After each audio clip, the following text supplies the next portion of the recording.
من كام شهر كده كنت شغال مع شركة أمريكية، طبعا كلكم عارفين إن أنا شغال فريلانسر وكده. وشركة من الشركات اللي كنت شغال معاها كان فيها موظف هندي، لأن كان التيم طبعا عبارة عن ناس من جنسيات مختلفة، في هنود، في آسيويين، في يعني ناس من جنسيات مختلفة كتير يعني. ف بصراحة حصل لي موقف مش لطيف أبدا أبدا مع الشخص الهندي دوت، وكان الموضوع يعني أنا مش حاسبه وعامله بحسن نية، ولكن طلع إن كل خطوة أنت بتاخدها أو كل كلمة أنت بتقولها بتطلع من بقك أو أي رد فعل ممكن يبقى ليه تأثير عليك غير طبيعي. والناس دي بجد بتركز جدا في حياتك، وبتركز انت بتعمل ايه.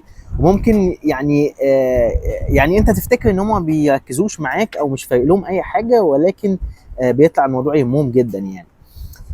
المهم طبعا انا اول ما اشتغلت في الشركه وكده يعني ما كنتش عارف اي حد خالص، فيعني كان في ناس بتخش تقول لي هاي، ايه الاخبار، عامل ايه، تمام. يسالوني على حاجه في الشغل فجاوبهم، مثلا يقول لك ايه، عندنا ميتنج النهارده ولا تكنسل، فاقول لهم مثلا عندنا ميتنج مثلا، طب الساعه كام، طب الساعه كذا.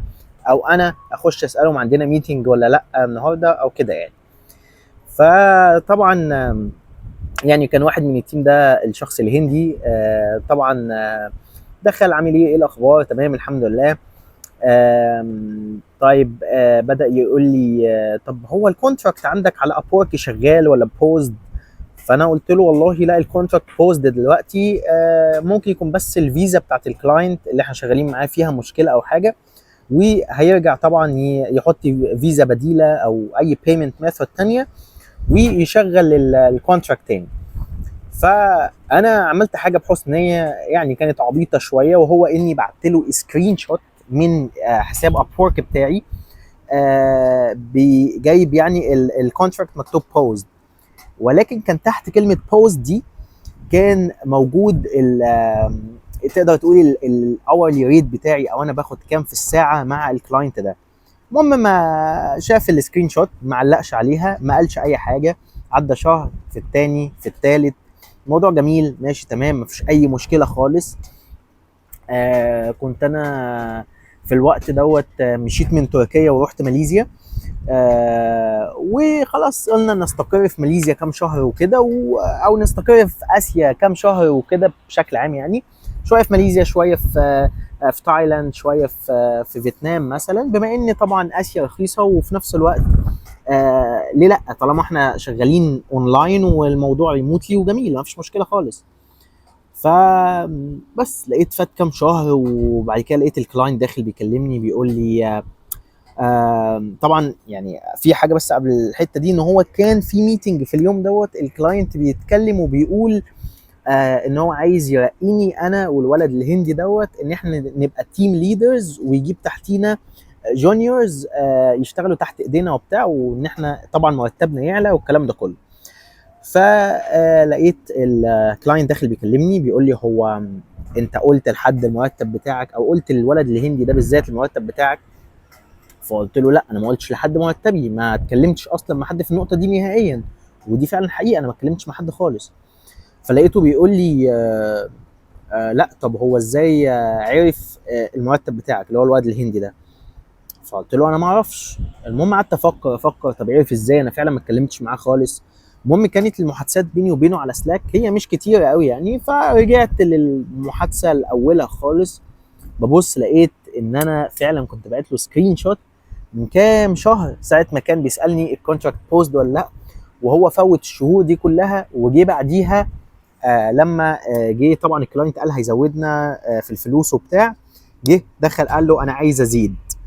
فما اعرفش ايه اللي حصل بينهم ككلام، الكونفرزيشن بينهم كانت عامله ازاي. المهم هو جاب سيرتي وقال له طب اشمعنى محمد بياخد كذا؟ فهي دي بقى النقطه اللي خلت الكلاينت هنا يجي يكلمني. طيب ايه اللي ادى الموضوع دوت؟ اللي ادى الموضوع دوت هو ان انا خسرت شغلي في الاخر، وانا في بلد بعيده جدا جدا هي ماليزيا. وطبعا كنت ناوي ان انا استقر، وطبعا كنت دافع طيران غالي جدا، الطيران لاسيا غالي مش رخيص. وفجاه حياتي اتشقلبت شقلبه بنت لذينه، لان طبعا الكلاينت جه قال لي هو انت مش عارف ان ممنوع ان احنا نقول مرتباتنا لبعض والكلام ده كله؟ قلت له انا ما قلتش.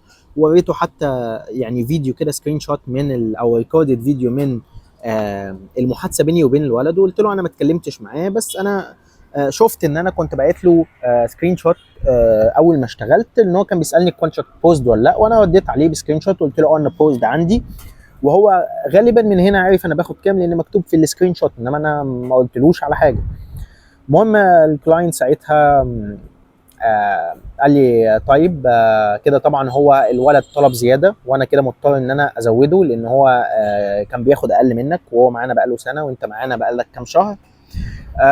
بس فالمهم انا اترمنت في الموضوع ساعتها، و خسرت شغلي بسبب سكرين شوت، مع انها حاجه بسيطه جدا، ولكن هي بتفرق معاهم، يعني فرقت معاه هو كراجل بثقافته بنظام شغله وبتاع، فرقت معاه وانا لبست في الحيطه.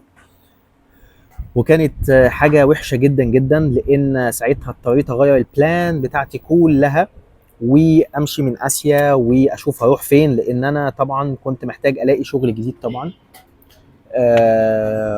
ومصدر دخل جديد وهكذا.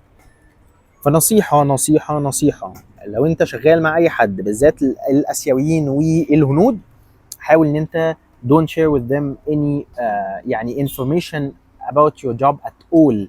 انا حتى الناس دي اشتغلت معاهم في عمان، اشتغلت معاهم في عمان فترة كبيرة، الهنود والاسيويين وكده.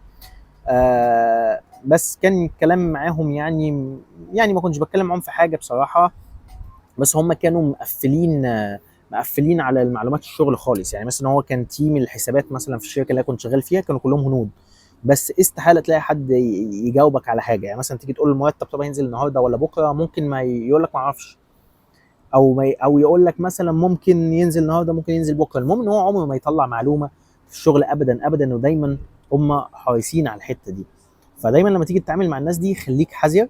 معرفش اذا كان حد فيكم طبعا واجه حاجه زي كده ولا لا. لو حد واجه حاجه زي كده طبعا من خبرته في الخليج او ايا كان يكتب لنا في الكومنتات.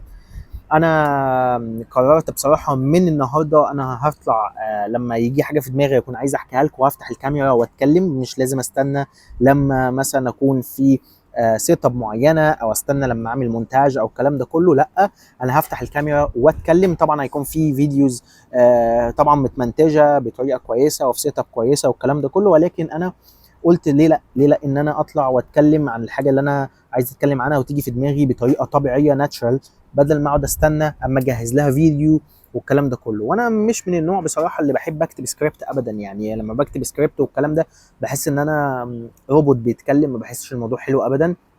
فشايف الافضل ان انا اطلع اتكلم كده بشكل طبيعي معاكم، واحكي لكم اي حاجه تيجي في دماغي ونتعلم من خبرات بعض.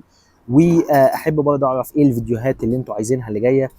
وبصراحه بفكر اغير محتوى القناه خالص. انا عارف محتوى القناه عندي بيتكلم عن يعني في كورسز عملناها الميديا باينج، بنتكلم عن ازاي تعمل فلوس والكلام ده كله. فيعني ممكن اكمل في حته هاو تو ميك ماني، بس المحتوى بفكر ما اخليهوش كورسز بحت او تعليمي بحت، بفكر اخليه حاجه انترستنج اكتر. لاني بصراحه حابب مع الوقت اعتمد على قناه اليوتيوب كمصدر دخل اساسي، ويكون ماي اون بروجكت اللي انا بكبره واحده واحده. فمش حابب بصراحه ان انا اكون بستنى لما امنتج او ايا كان. لا، عايز اكون بطلع اتكلم بشكل ناتشرال، واكون كل يوم على الاقل بنزل فيديو بحكي لكم فيه قصه جديده او بحكي لكم فيه موقف جديد او كده. فاللي هيشوف الفيديو ده يقول لي ايه رايه في نوع الفيديوهات دوت، هل اكمل فيه ولا لا. لان انا بصراحه شايف ان دي احسن حاجه ممكن اعملها، احسن ما اقعد استنى واجل فيديوز كتيره وافكار كتيره جدا عايز اتكلم عنها لحد ما تتيح لي الفرصه ان انا اقعد بقى منتج الفيديو وانزله كده. والموضوع بصراحه بياخد مجهود كبير قوي في المونتاج.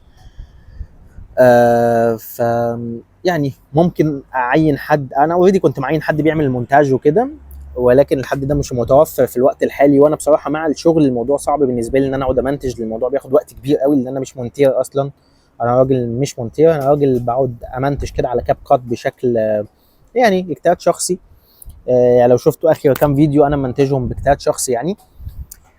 بس قولوا لي ايه رايكم، احب اعرف رايكم، واشوفكم في فيديو جديد ان شاء الله. سلام.